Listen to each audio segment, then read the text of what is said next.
Good morning class. आज हम लोग क्लास 10th में फिजिक्स का दर्पण के विषय में जानेंगे, जो कि स्टूडेंट को दर्पण के विषय में पूछे जाते हैं, जो बहुत ही समस्या होता है। तो उसका आज हम सॉल्यूशन इस तरह से करेंगे, ट्रिक विधि से याद रखेंगे, जो कि ज़िंदगी भर मरते दम तक नहीं भूलिएगा। ठीक है ना। तो गोलीय दर्पण मुख्य रूप से दो प्रकार के होते हैं। गोलीय दर्पण कितने प्रकार के होते हैं?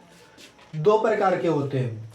एक होता है अवतल दर्पण, एक होता है उत्तल दर्पण। बात समझे? गोलीय दर्पण कितने प्रकार के होते हैं? एक अवतल दर्पण होते हैं, एक उत्तल दर्पण के होते हैं।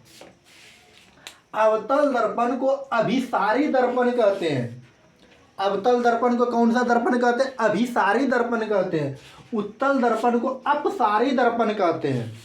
बात समझे? अब देखिए हम ट्रिक से कैसे याद रखेंगे। देखिए, नाम में बड़ा ये अवतल है, तो नाम में बड़ा भी ये अभिसारी होगी। इसमें वर्ड को काउंट कीजिए आप, 1 2 3 4 5 6 7 को पूर रहा है, ये बड़ा है। लेकिन इसमें गिनेंगे तो 1 2 3 4 5 6 को पूर रहा है, तो इसमें 6 पूर रहा है, इसमें 7 पूर रहा है। ये बड़का में बड़का, छोटका में छोटका।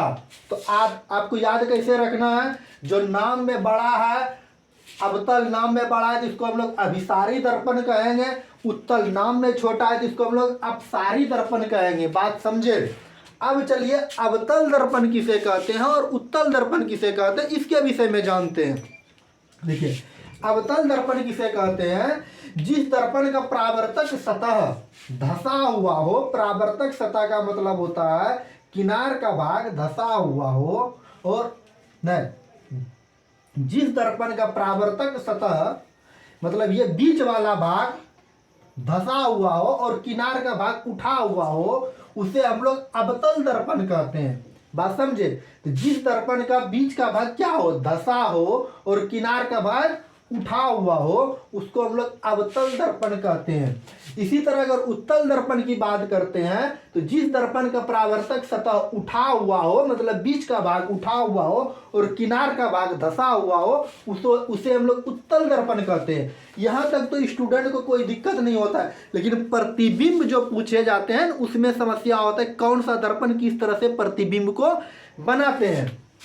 अब चलिए सबसे पहले हम लोग प्रतिबिंब की समस्या का सॉल्व करते हैं। जब भी पूछे अवतल दर्पण किस तरह से प्रतिबिंब बनाते हैं, तो अवतल दर्पण हमेशा नाम में बड़ा है, तो यह बड़ा प्रतिबिंब बनाता है। बात समझे? अवतल दर्पण नाम में बड़ा है, तो यह बड़ा प्रतिबिंब बनाते हैं, और उत्तल दर्पण नाम में छोटा है, तो यह छोटा प्रतिबिंब बनाते हैं। बात समझे? उत्तल दर्पण क्या करते हैं? ये नाम में छोटा है तो छोटा प्रतिबिंब बनाते हैं, और ये नाम में बड़ा है तो ये बड़ा प्रतिबिंब बनाते हैं। अब तो यहाँ तक तो याद हो जाता है, लेकिन अब यह कौन सा प्रतिबिंब वास्तविक बनाता है और कौन कौन काल्पनिक बनाता है, यह समस्या होता है। ठीक ना। अब अपने जीवन में सोचिए, कभी आप अगर किसी भी चीज का कल्पना करते हैं, तो कल्पना क्या करते हैं? हमेशा कल्पना पॉजिटिव होता है। कल्पना पॉजिटिव, अगर हम लोग सोचते हैं, रात में सपना देखते हैं, क्या हम मर्सिडीज कार से घूम रहे हैं, कल्पना क्या, हम सीधा सोच रहे हैं कि हम मर्सिडीज कार से घूम रहे हैं। कल्पना हमेशा क्या होता है? सीधा होता है, मतलब हम पॉजिटिव सोचते हैं। इसीलिए उत्तल दर्पण ही कैसा काल्पनिक प्रतिबिंब बनाते हैं, तो काल्पनिक प्रतिबिंब क्या होता है? सीधा होता है। तो कल्पना हम लोग हमेशा क्या करते हैं? सीधा सोचते हैं।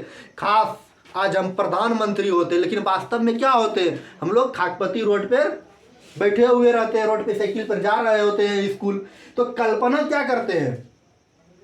हमेशा सीधा होता है, और वास्तविक जो होता है ये हमेशा उल्टा होता है। वास्तव में क्या, हम सोचते हैं कि मर्सिडीज कार से घूम रहे हैं, सोच रहे हैं, लेकिन घूम कहाँ से रहे हैं? हम लोग साइकिल से घूम रहे हैं। बात समझे?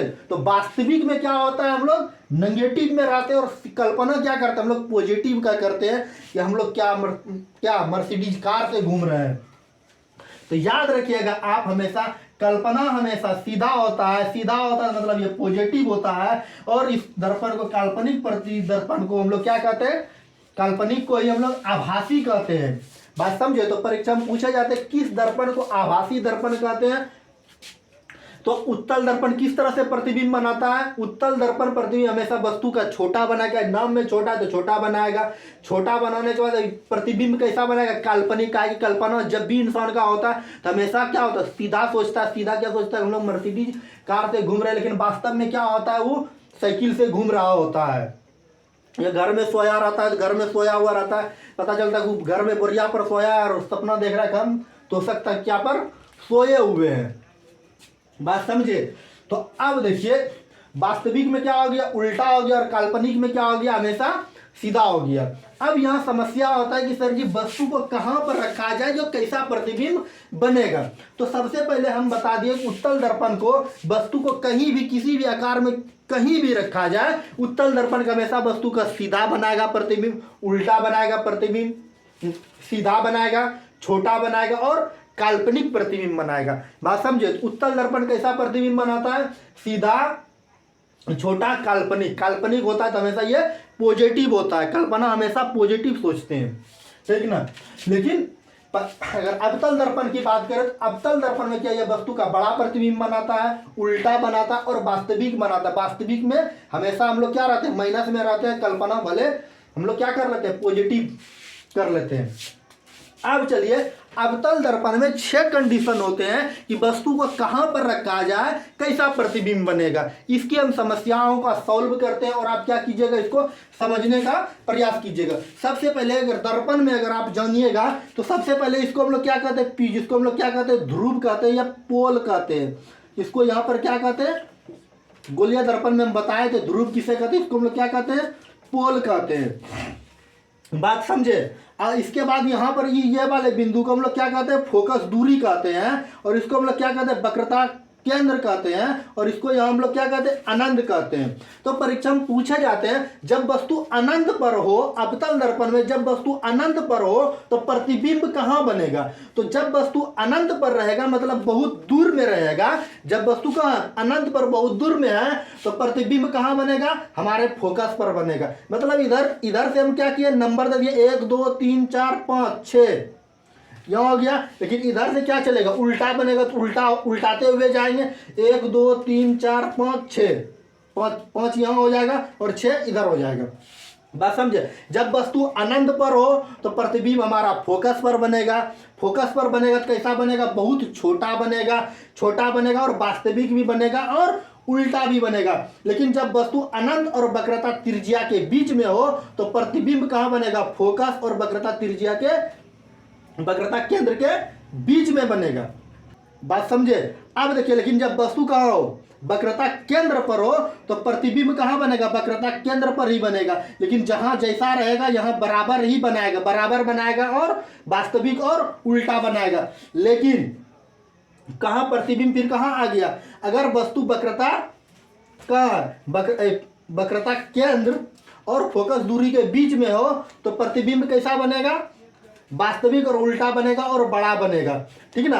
अगर वस्तु कहाँ आ गया? हमारा फोकस पर आ गया तो प्रतिबिंब हमारा अनंत पर बनेगा और हमारा बहुत बड़ा बनेगा। बात समझे? लेकिन जब वस्तु कहाँ आ गया? हमारा फोकस और ध्रुव के बीच में आ गया, या वस्तु ध्रुव पर आ गया तो हमेशा प्रतिबिंब या काल्पनिक, आभासी और सीधा और बड़ा बनता है। हमको लगता है कि आप समझ लिए होंगे। अब आगे हम लोग देखते हैं कि अवतल दर्पण को अभिसारी दर्पण क्यों कहते हैं और उत्तल दर्पण को अपसारी दर्पण क्यों कहते हैं। आप क्लास में बने रहिए। अवतल दर्पण को अभिसारी दर्पण क्यों कहा जाता है? तो देखिए, अवतल दर्पण को अभिसारी दर्पण इसीलिए कहा जाता है कि अवतल दर्पण के समांतर जो भी प्रकाश की किरणें आती है, बात समझे, अवतल दर्पण के सामने जो भी प्रकाश की किरणें आते हैं ये क्या कर देते हैं? हमारे मुख्य फोकस पर जमा कर देते हैं। इसीलिए अवतल दर्पण को अभिसारी दर्पण कहते हैं। बात समझे?